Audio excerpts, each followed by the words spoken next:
Super, bah merci à vous. Merci pour l'introduction et merci pour l'opportunité de présenter un peu de recherche qu'on fait en Suisse. Donc, avant de commencer, j'aimerais bien vous montrer deux images. J'aime beaucoup la technologie. Du coup, je me suis permis de demander à ChatGPT quelle était, selon lui, la relation entre patient et médecin dans les années 1960. Et c'est l'image qu'il m'a donnée. Donc, on voit une patiente féminine assise qui écoute le médecin, qui est debout.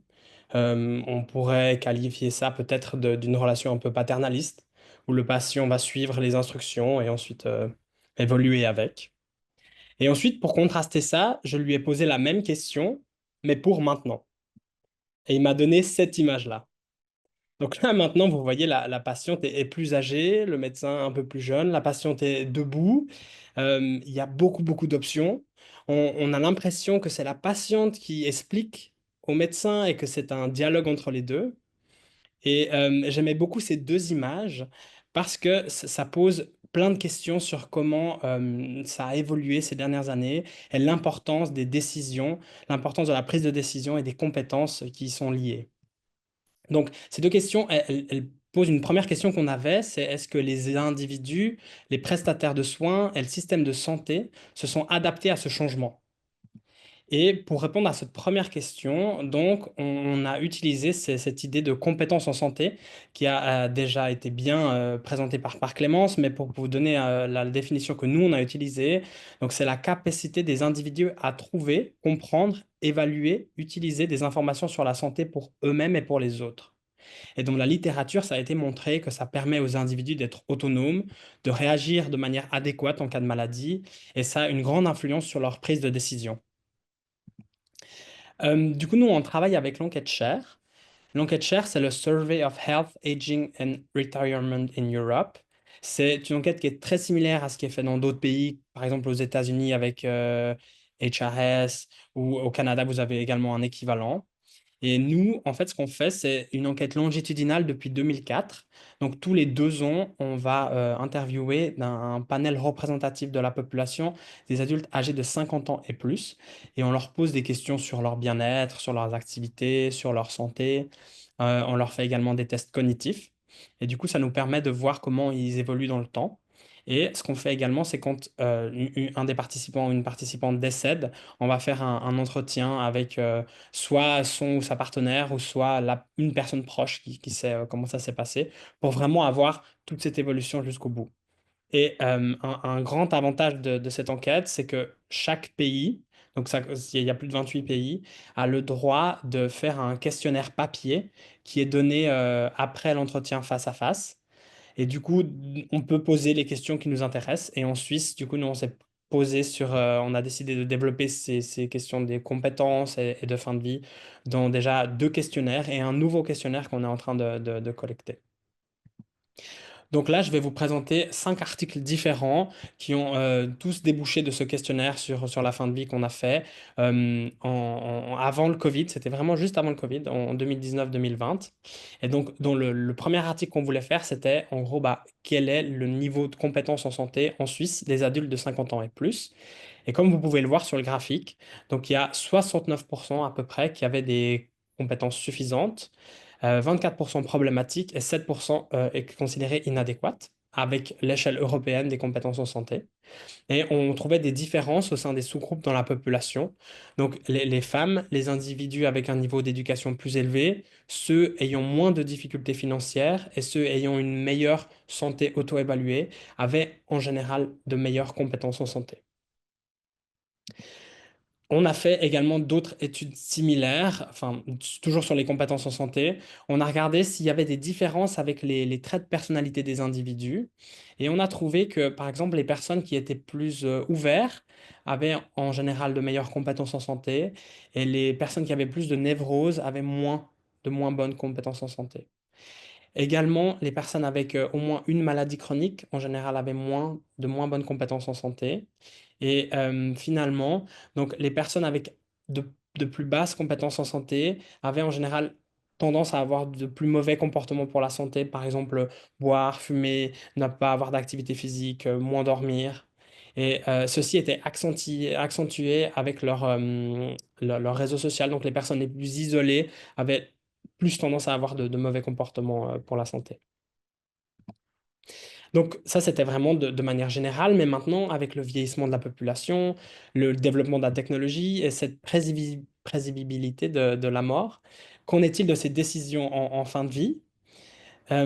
Donc, en tout cas, pour moi, avant de commencer ce doctorat et pour la population générale, souvent, quand on parle de mort, c'est très vague. Et c'est un peu, bon, moi, c'était la représentation que j'avais, donc je ne m'étais pas posé tant de questions.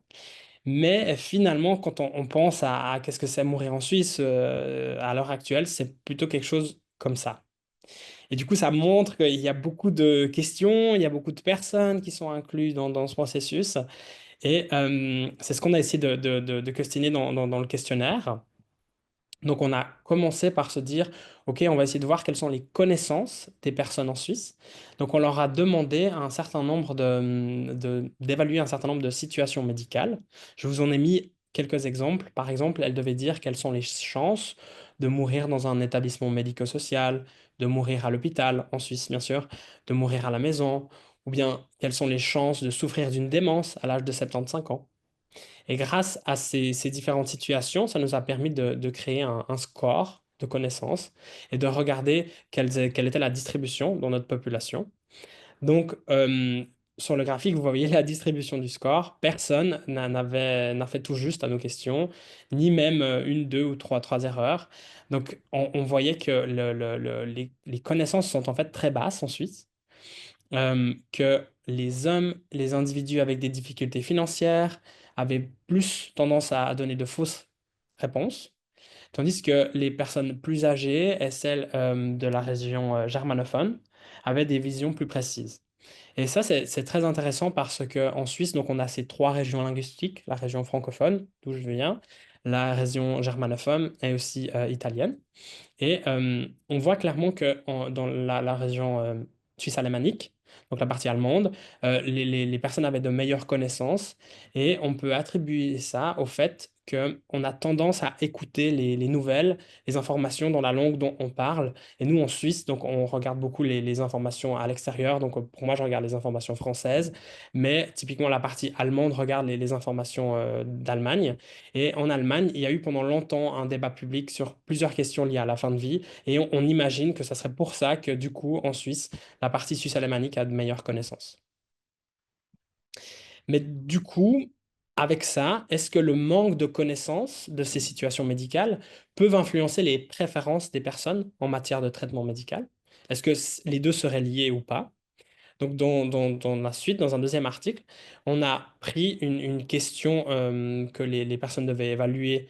Donc, euh, à votre avis, en général en Suisse, quelles sont les chances qu'une personne de 70 ans survive jusqu'à sa sortie d'hôpital après avoir reçu une réanimation cardio-pulmonaire en dehors de l'hôpital suite à un arrêt cardiaque? Donc, on a posé cette question-là à nos répondants. Je ne sais pas si vous-même vous savez la réponse, mais c'est en fait très très faible. C'est autour de 5-6%. Donc, ça aurait été la première catégorie de réponse. Et ensuite, on leur a demandé leur préférence par rapport à ce traitement. Donc, imaginez-vous que vous êtes victime d'un arrêt cardiaque ou respiratoire. Dans cette situation, vous souhaiteriez être réanimé ou ne pas être réanimé. Et on a mis les deux ensemble pour regarder ce qui se passait. Donc, dans un premier temps, vous pouvez voir que la préférence pour la réanimation cardio-pulmonaire, donc il y a 65% des gens dans notre échantillon qui voulaient ce traitement-là. Par rapport aux connaissances, il y avait seulement 9% qui ont donné une évaluation correcte de chances de survie à 70 ans, une réanimation cardio-pulmonaire. Et quand on croisait les deux ensemble, donc les individus qui connaissaient le taux de survie de la réanimation cardio-pulmonaire étaient significativement plus enclins à préférer ne pas être réanimés. Donc pour répondre à la question d'avant, oui, il y a potentiellement un lien entre ces connaissances et ensuite les décisions que les personnes font. Mais du coup, qu'en est-il de ces compétences de santé des individus en matière de soins de fin de vie? Donc, ça a déjà été bien présenté par Clémence lors de cette super présentation qu'elle a faite. Donc, nous, on est parti du modèle de NoteBeam sur les compétences en santé et on a essayé de l'adapter à la fin de vie et de prendre des questions qui sont le plus, qui font le plus de sens. Et dans le modèle de NoteBeam, du coup, il y a trois niveaux différents. Il y a fonctionnel, interactif et critique. Et du coup, dans le niveau fonctionnel, c'est vraiment le minimum de connaissances et de compétences que vous avez besoin pour prendre ces décisions liées à la fin de vie.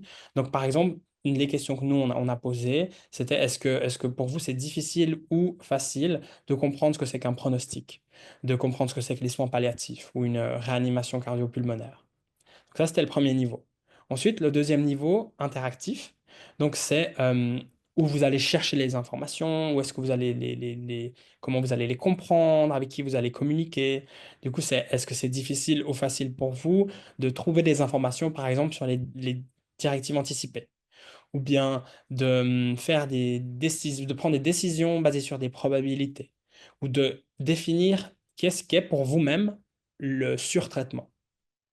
Et finalement, le niveau le plus élevé de compétences, c'est vraiment là où vous devez faire des choix. Donc, est-ce que c'est difficile ou facile pour vous de décider si oui ou non vous voulez être réanimé? Ou vous êtes d'accord de prendre des antibiotiques, avoir une transfusion ou être nourri artificiellement? Et grâce à ces différentes questions, ça nous permet de créer un score qu'on a appelé un score de End of Life Health Literacy, donc de compétences en santé en matière de soins de fin de vie. Ça sonne plus joli en anglais, en français c'est un petit peu plus long. Et on a utilisé du coup cette échelle pour regarder différents comportements au sein de notre population. Donc du coup maintenant, pourquoi est-il important pour les individus d'avoir des bonnes compétences en santé en matière de soins de fin de vie? Donc l'application un peu de cette échelle qu'on a développée.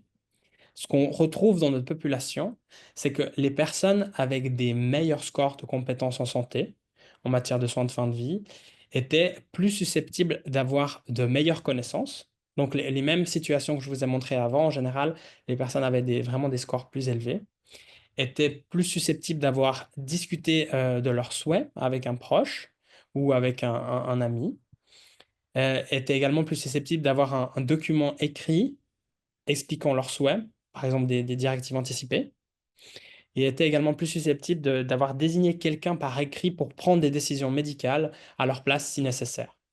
Et donc les trois dernières, le fait de discuter, le fait d'avoir écrit des directives anticipées et de désigner quelqu'un, c'est souvent lié au fait de faire de l'advanced care planning. Et donc, ça a vraiment toute son importance pour les populations vieillissantes, pour se préparer justement à cette étape de fin de vie. Donc voilà, ça c'est un peu les résultats qu'on a trouvés avec notre échelle. Et pourquoi c'est important pour la santé publique? Donc on voit qu'il y a beaucoup de sous-groupes dans la population qui ont moins de compétences. Donc c'est nécessaire d'améliorer, de leur donner des outils pour pouvoir avoir de meilleures compétences. Et j'ai essayé de répertorier qu'est-ce qui existe dans la littérature euh, sur ce sujet et les exemples de types d'interventions qui ont été faites pour améliorer ses compétences. J'en ai listé plusieurs et je voulais vous les présenter parce que c'est souvent une question qu'on me demande après. Ok, d'accord, c'est important d'améliorer ses compétences, mais comment on le fait? Bah voilà, quelques exemples. Du coup, en Suède, par exemple, il y a les cartes deux bras qui ont été développées et adaptées. Et c'est des cartes avec des questions assez simples sur différentes préférences en soins de fin de vie et aussi juste des souhaits et des envies et des questions aussi de connaissances.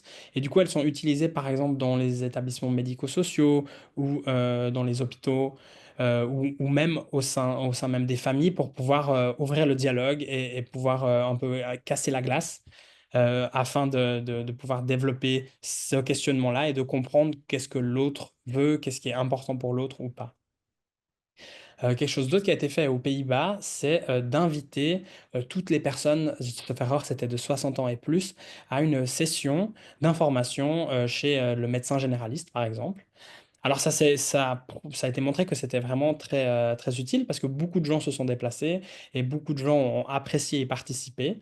Cependant, c'était quand même pas mal des personnes qui étaient déjà intéressées par le sujet et un peu le même type de population que nous on retrouve en Suisse qui sont bien informées. Donc les personnes en bonne santé, les personnes avec un niveau d'éducation plus élevé, moins de difficultés financières. Par rapport aux discussions dans les médias, donc nous, c'est quelque chose qu'on voit beaucoup en Suisse. Donc en Allemagne, le fait que ça a été un débat public pendant plusieurs années, ça a clairement amélioré les connaissances de la population. Donc ça serait c'est quelque chose de très utile aussi quand il y a des différentes affaires qui arrivent, par exemple avec l'aide médicale à mourir, etc. C'est un débat qui rentre de nouveau et qui repose les mêmes questions et qui permet de clarifier les différences entre euthanasie ou suicide assisté que nous, on a en Suisse. Euh, Ce qui est fait en Angleterre, une semaine de sensibilisation nationale, ça a beaucoup d'impact, où vraiment on en parle partout. Et ce qui est chouette avec ça, c'est qu'ils n'en parlent pas seulement aux personnes plus âgées, c'est vraiment à tout le monde. Donc ils essayent de faire ça dans les écoles, ils essayent de faire ça pour les adolescents à tous les niveaux. Quelque chose d'autre en Suisse, donc on a développé à Genève un outil qui s'appelle Accordons-nous. Donc c'est une application qui vous permet de remplir ou de pas remplir, mais en tout cas de vous informer sur les directives anticipées et qui clarifie toutes vos questions. Donc pour les personnes qui aiment plus faire ça de façon individuelle et qui aiment avoir toutes les informations centralisées, bah, cette application le permet. Et à la fin de cette application, il y a également un formulaire de directives anticipées que vous pouvez répondre et vous pouvez également le stocker sur cette application. Finalement, le dernier exemple, c'est moi qui l'ai mis. C'est un exemple que j'ai vu à Singapour et que je trouvais ça super. C'est, on pourrait imaginer qu'à partir d'un certain âge, par exemple 50 ans et plus, on ait un guide personnel de soins de santé où on marquerait au final qu'est-ce qui est important pour nous, quelles sont nos valeurs, quel type de traitement on n'aurait pas envie d'avoir, dans quel état on n'aimerait pas se retrouver, ou quelles seraient nos limites, etc. Et c'est un peu la même chose qui existe, en tout cas en Suisse, pour les enfants, avec le carnet des vaccins, où il y a plein d'informations dedans. Bah, pourquoi pas faire ça pour les adultes? Ça serait au moins un moyen de commencer le processus de discussion. Du coup, les réflexions et conclusions de ces diverses recherches qu'on a fait. Donc là, je vais parler pour la Suisse parce que c'est des résultats qu'on a trouvés en Suisse, mais finalement, ça s'implique à beaucoup, beaucoup d'autres pays, vu qu'on est tous dans la même situation. Donc, la Suisse devrait prioriser des politiques de santé publique qui mettent l'accent sur une communication claire autour de ces situations médicales de fin de vie et promouvoir l'importance de renforcer les compétences des individus autour de cette question. Avec le vieillissement de la population, c'est très impressionnant. En Suisse, en ce moment, on a quelque chose comme 400 000 personnes de 80 ans et plus. Et dans 25 ans, on aura plus d'1,1 million, sachant qu'on ne peut pas construire plus d'hôpitaux, qu'on sera beaucoup moins. C'est vraiment sur ça que nous, on croit qu'on peut avoir un impact. Donc vraiment en sensibilisant la population, en leur donnant les outils de pouvoir se préparer. On imagine que dans 25 ans, ça va beaucoup dépendre de l'entourage qui va devoir s'occuper des proches. Moi, je sais que moi-même, je vais devoir m'occuper de mes parents, de mes enfants. Ça va être beaucoup en travaillant en plus. Donc, en conclusion, il est primordial de s'assurer que la population possède les connaissances et compétences nécessaires pour prendre des décisions bien informées, afin de s'assurer que tout le monde, en fait, puisse avoir une fin de vie digne et respectueuse. Donc voilà, j'ai été un peu rapide. Navré si c'était pas très clair, mais en tout cas, merci beaucoup. Et maintenant, si vous avez des questions, n'hésitez pas.